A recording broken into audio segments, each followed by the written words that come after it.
Hi friends, ఈరోజు చింతకాయ నిలువ పచ్చడిని నేను ఎలా తాలింపు వేస్తానో మీకైతే చూపించబోతున్నానండి.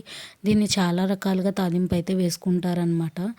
ముందుగా కొన్ని వేరుశనగ గుళ్ళు, పచ్చిమిరపకాయలని తీసుకొని వాటిని అయితే వేపుకుంటున్నానండి. పచ్చివాసన పోయేంత వరకు, కలర్ చేంజ్ అయ్యే వరకు. చింతకాయ పచ్చడి అనేది ఇయర్లీ వన్స్ ఒకసారి మనము పచ్చడి పెట్టుకొని నిల్వ చేస్తూ ఉంటాం కదా.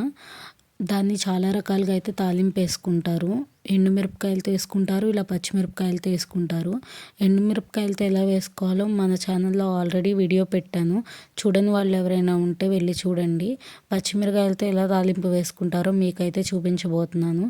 ఇలా పచ్చివాసన పోయి కలర్ చేంజ్ అయ్యేంత వరకు వేపుకొని ఒక 5 మినిట్స్ పాటు పక్కన పెట్టుకోవాలి, చల్లారేంత వరకు.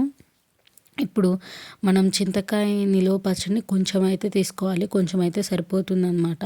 దీంట్లో ఉప్పు అవసరం లేదండి, ఎందుకంటే మనం చింతకాయ పచ్చడిని నిల్వ చేసుకునేటప్పుడే అందులో ఉప్పు అయితే వేస్తాం కదా, ఆ ఉప్పే సరిపోతుందన్నమాట. మళ్ళీ ఎక్కువ అయిపోతుంది మనం వేస్తే. దాంట్లో కొంచెం కొంచెం వాటర్ పోసుకుంటూ నేను ఇలా అయితే పట్టుకున్నాను. మా ఇంట్లో చిన్నపిల్లాడు ఉన్నాడు కాబట్టి నేను ఇలా స్మూత్గా పట్టుకున్నాను. మీరైతే ఇంట్లో అందరు పెద్దవాళ్ళే ఉండేవాళ్ళు అయితే కచ్చాబచ్చాగా పట్టుకోండి మిక్సీ. అలా పట్టుకుంటే చాలా అంటే చాలా టేస్టీగా బాగుంటుందన్నమాట.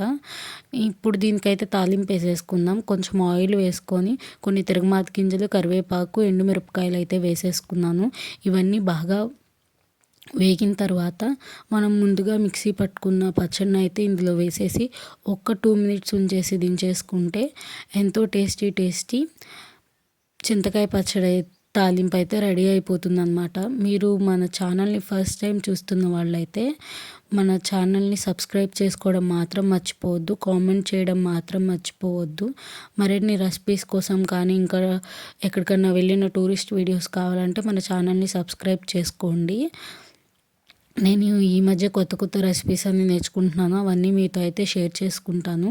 Thanks for watching lucky videos. చూస్తూనే ఉండండి.